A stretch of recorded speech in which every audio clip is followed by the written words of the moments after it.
Talk show tension erupts as Bill Gates clashes with Stephen Colbert in shocking on-air confrontation. The Microsoft founder stormed off set after relentless mockery of his projects, left audience and viewers stunned. The studio lights gleamed off. Stephen Colbert's glasses as he adjusted his position in his chair, the familiar Late Show set providing no hint of the storm about to erupt. Last night's episode had begun innocuously enough. Another high-profile guest. Another chance for Colbert's trademark wit. Bill Gates, tech mogul and philanthropist, sat across from him, initially relaxed in a navy blazer and open-collar shirt, his expression pleasant if somewhat reserved. "So, Bill, welcome back to the show," Colbert began, his voice carrying that familiar edge of humor that had made him a late-night staple. The audience applauded on cue, and Gates nodded appreciatively. "Thanks for having me, Stephen. Always good to be here." 20 minutes into what should have been routine promotion for Gates's new climate initiative, viewers began to sense something was off. Colbert's questions had grown increasingly pointed, his smile a touch too sharp. What had started as gentle ribbing had taken on an unmistakable bite. "You know, Bill, I've been reading about your latest toilet revolution project," Colbert said, referencing Gates' well-documented efforts to reinvent sanitation in developing countries. 15 years and billions of dollars later, and we're still talking about toilets. Is this what happens when wealth meets plumbing? You just can't let it go. The audience's laughter held a note of uncertainty. Gates's smile tightened almost imperceptibly. "Well, Stephen, sanitation is actually a critical global health issue that—" I know, Colbert interrupted, waving his hand dismissively.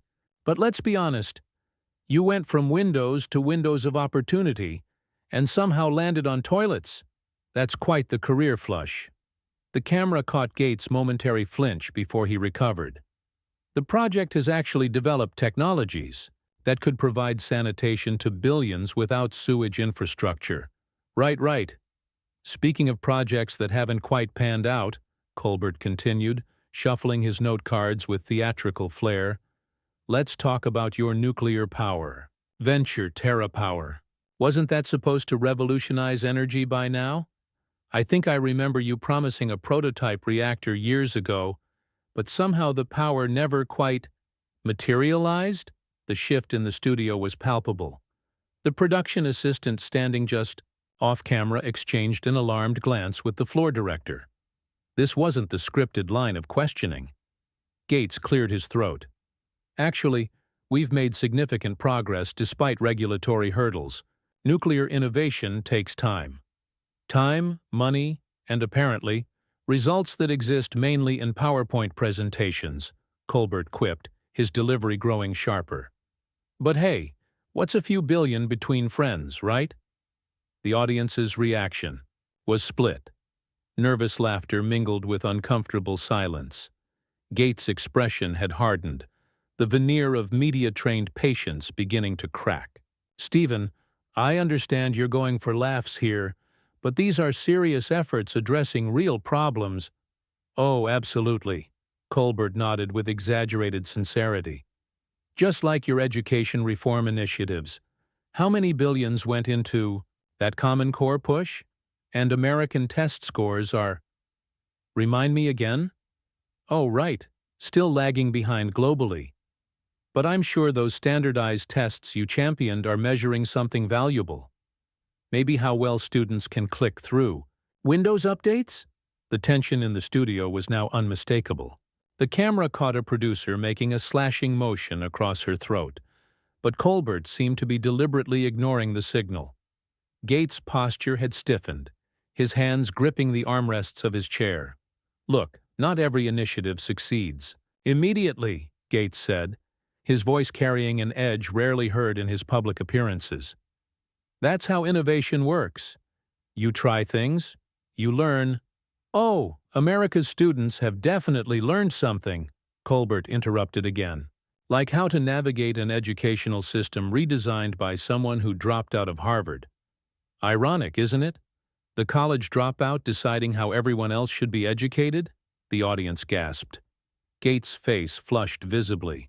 "That's a grossly unfair characterization," Gates responded, his normally measured tone rising slightly. "Our foundation works with experts and—" "Speaking of experts," Colbert pressed on, seeming almost feverish in his determination to needle his guest. "Whatever happened to that mosquito laser project? You know, the one where you were going to zap malaria-carrying mosquitoes with lasers?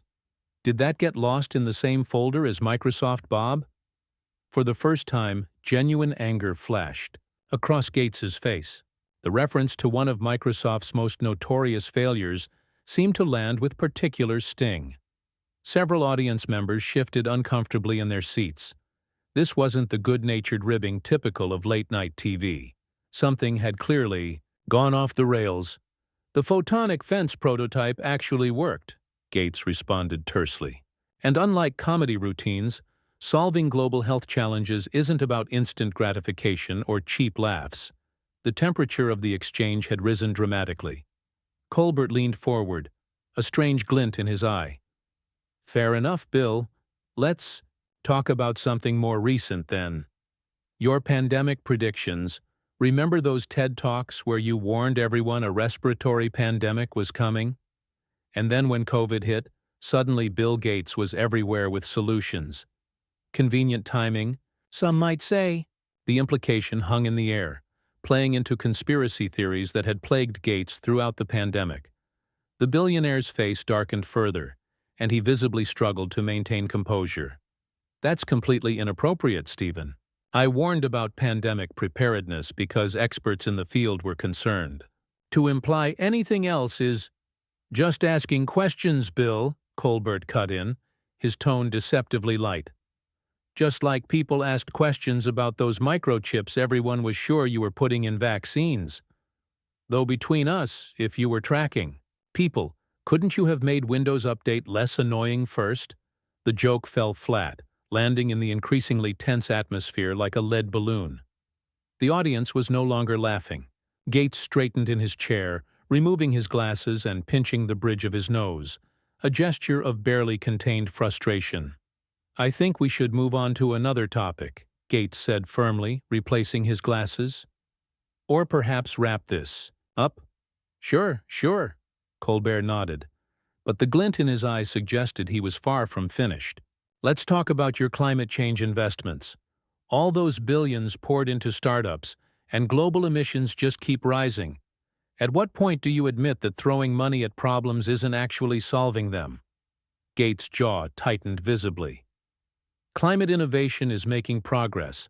These are complex, systemic issues that—" "Complex issues, simple failures," Colbert interjected. "Like your agriculture projects in Africa. Weren't local farmers complaining that your foundation's approach was actually undermining traditional farming practices? Something about imposing Western solutions without understanding local contexts?" The studio had grown so quiet you could hear the air conditioning humming. The floor manager was now openly signaling for a commercial break, but Colbert seemed determined to drive the conversation over the cliff. "You know what, Stephen?" Gates finally said, his voice unnervingly calm. "I came here to discuss serious work addressing global challenges. I didn't expect to sit through what amounts to an uninformed hit piece disguised as comedy," the audience murmured in surprise. Celebrities rarely pushed back this directly on talk shows. Colbert's eyebrows shot up in theatrical surprise. "Hit piece? Come on, Bill. Can't the world's fourth richest man take a joke? Or does all that foundation money only buy solutions that look good in annual reports?" The tension had reached a breaking point. Something had shifted in Gates's expression, the measured public persona slipping to reveal genuine anger beneath. The tech billionaire rarely lost his cool in public, making the moment all the more striking to those watching. "You know what's interesting about you, Stephen?" Gates said, his voice dropping to a dangerous quiet. "You've built a career critiquing others from behind that desk. But what exactly have you built? What problems have you solved?" Colbert's eyebrows shot up in genuine surprise. Guests rarely fired back with this intensity. "Well, I've built an Emmy-winning show. Colbert recovered quickly, doubling down. And I didn't need to monopolize an industry to do it. Speaking of which, remember those antitrust violations? Those were the days, weren't they? The audience collectively inhaled. Colbert was touching the third rail of Gates' career, Microsoft's contentious legal battles from decades ago. Ancient history, Gates replied, his smile now completely gone. But if we're taking trips down memory lane, let's talk about your own failed predictions. Wasn't your super PAC supposed to change American politics? How did that work out?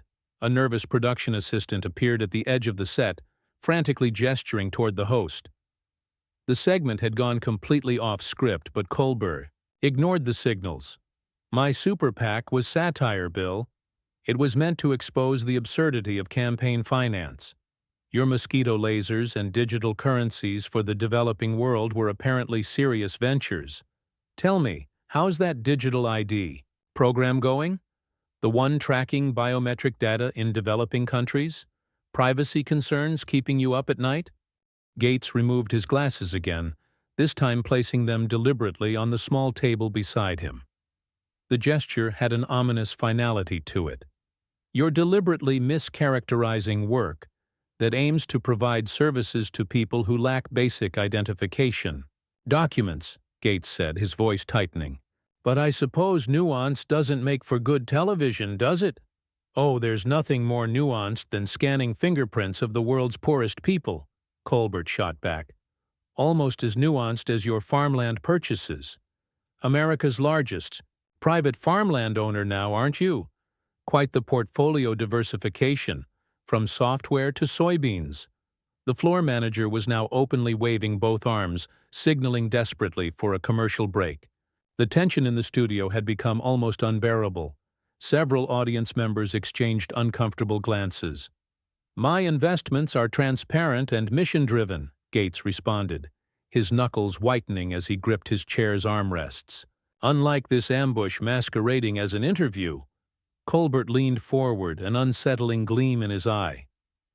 Ambush? Come now, Bill. I thought you were data-driven. Can't handle a few data points about your track record? Data requires context and honest analysis, Gates countered, his voice rising slightly.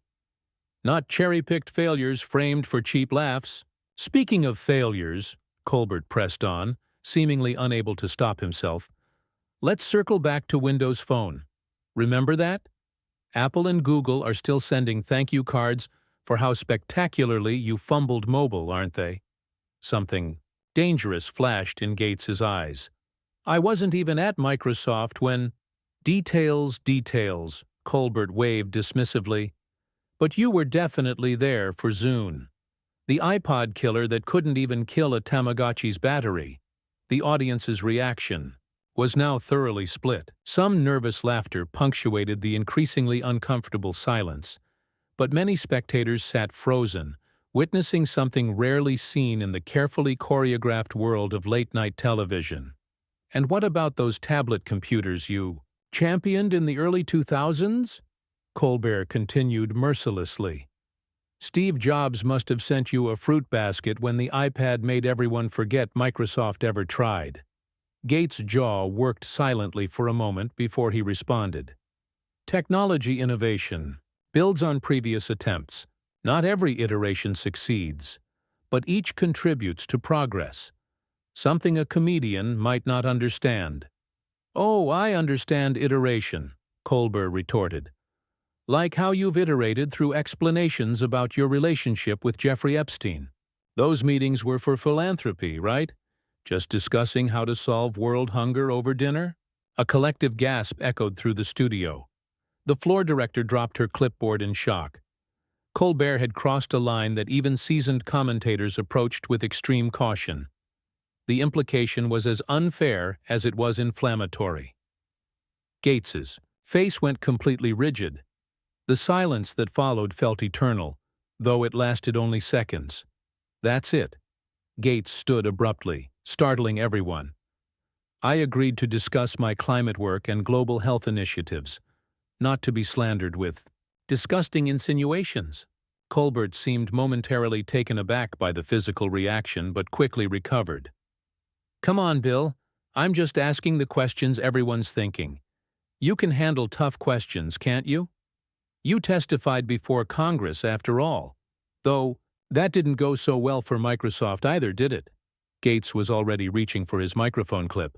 "I'm done with this." His fingers fumbled with the small device, anger making his movements uncharacteristically clumsy. "Careful with that," Colbert quipped. "It's probably more complicated than Windows Vista." The tech billionaire finally managed to disconnect the microphone, dropping it onto the chair with undisguised contempt. "You've turned legitimate criticism into personal attacks and conspiracy theories," Gates said, his voice loud enough to carry without amplification. "I can't take it anymore." The audience sat in stunned silence. This wasn't the choreographed drama of reality TV. This was one of the world's most powerful men genuinely losing his composure on national television. "Let's talk about your college dropout expertise on vaccines next," Colbert called after him, seemingly unable to stop despite the deteriorating situation. "Or maybe your nuclear reactor designs. Tell us more about how the man who couldn't keep viruses out of Windows is going to save us from actual viruses." Gates paused at the edge of the set, turning back to face Colbert. The studio lights caught the barely contained fury in his expression. "You know what the difference is between us, Stephen?" Gates said, his voice carrying across the now silent studio. "When I fail, I learn and try again. I put my money and time into addressing real problems. What do you do besides tear down from the safety of that desk?"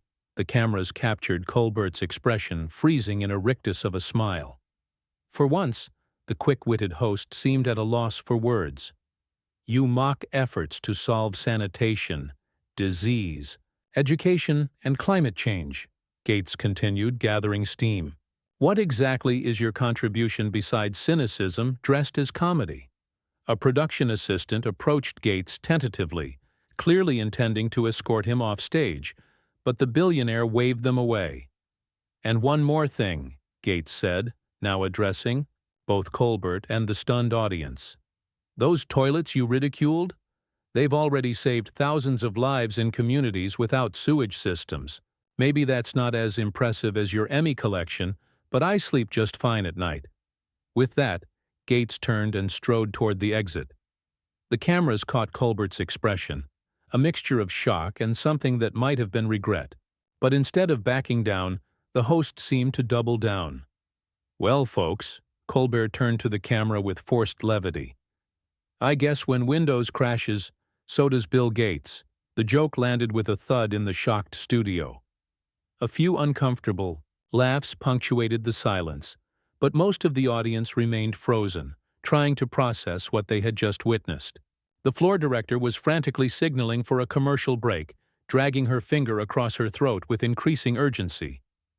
Gates paused at the edge of the set, the host's final barb seemingly hitting a nerve.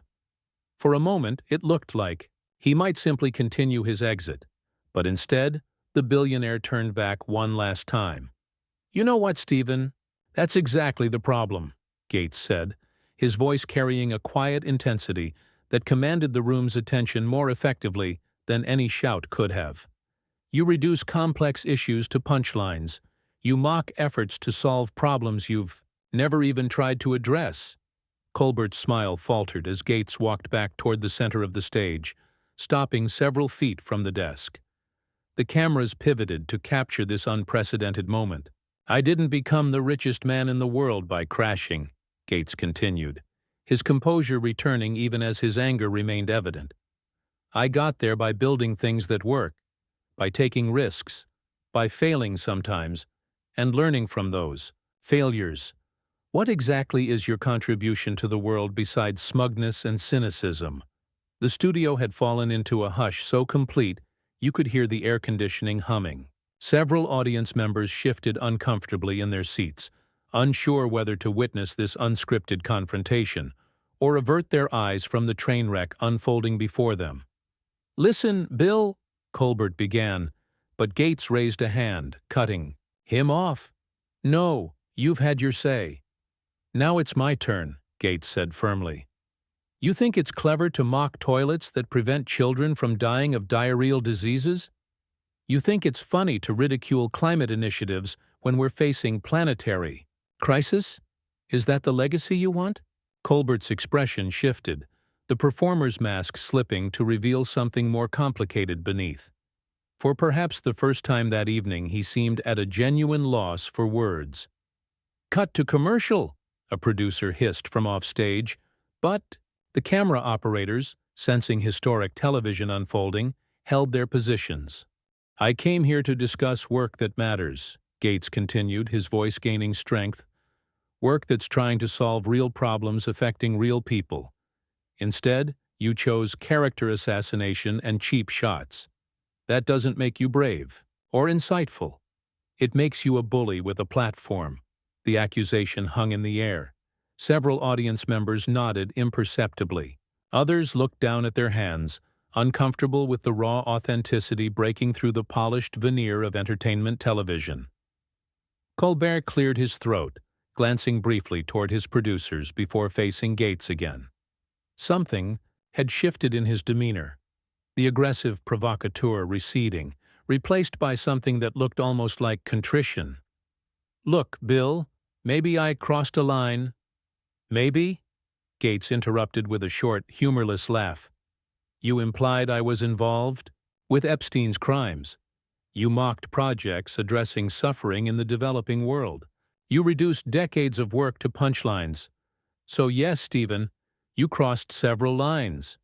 A production assistant scurried onto the stage, desperately trying to salvage the situation. She whispered urgently into Colbert's ear, but he waved her away, standing up from behind his desk. "You're right," Colbert said finally, his voice stripped of its usual performative quality. "That Epstein comment was completely out of bounds. I apologize." The admission seemed to catch Gates by surprise. He studied Colbert's face carefully, weighing the sincerity of the apology. "And the rest?" Gates pressed. Colbert sighed, running a hand through his hair in a gesture that seemed uncharacteristically authentic for the normally polished host. "Look, that's my job, finding the joke. Sometimes I push too hard," Colbert admitted. "But you're right that there's a difference between challenging power and whatever that was."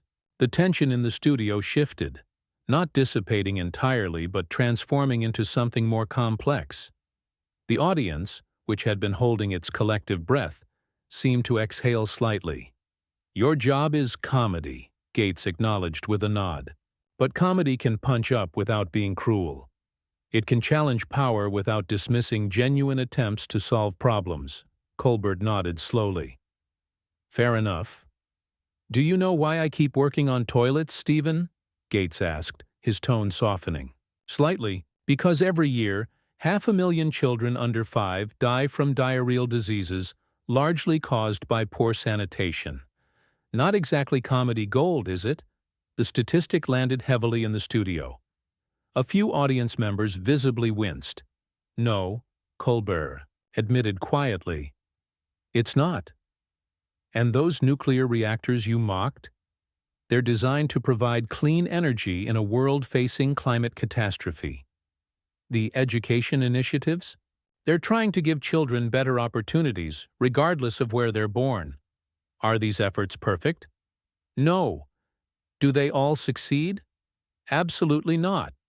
But they're attempts to build rather than tear down." Colbert nodded again, seeming genuinely chastened. "You're making me feel like a real asshole here, Bill." A ripple of nervous laughter ran through the audience at Colbert's candor. Gates' expression softened slightly. "That wasn't my intention," the billionaire said.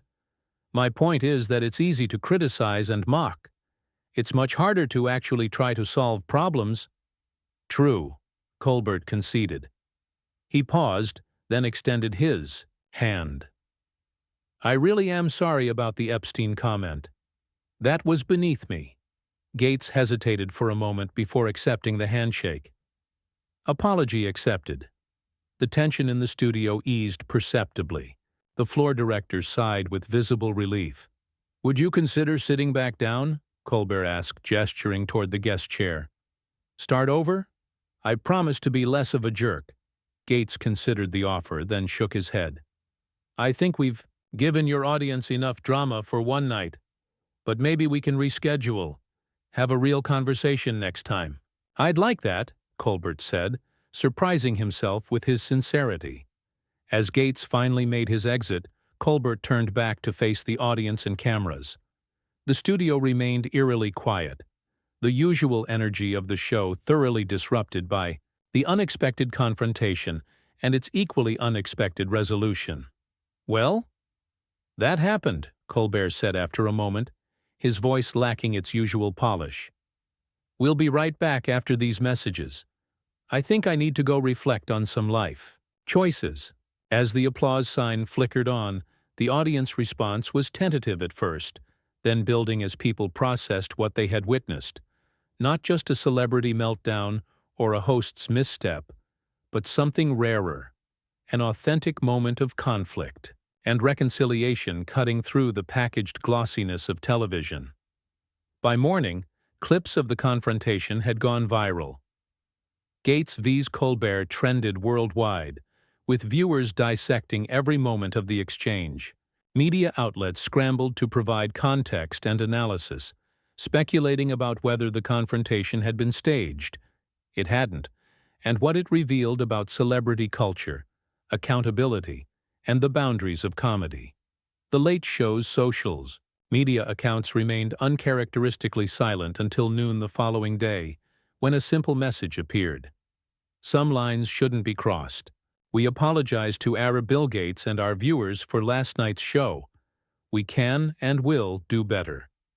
An hour later, Gates responded with his own tweet. Appreciate the apology, Stephen at home. Looking forward to a more productive conversation next time.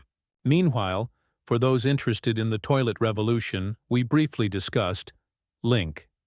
The exchange prompted an outpouring of support for both men. Gates for his dignified response to provocation, and Colbert for acknowledging his misstep rather than doubling down.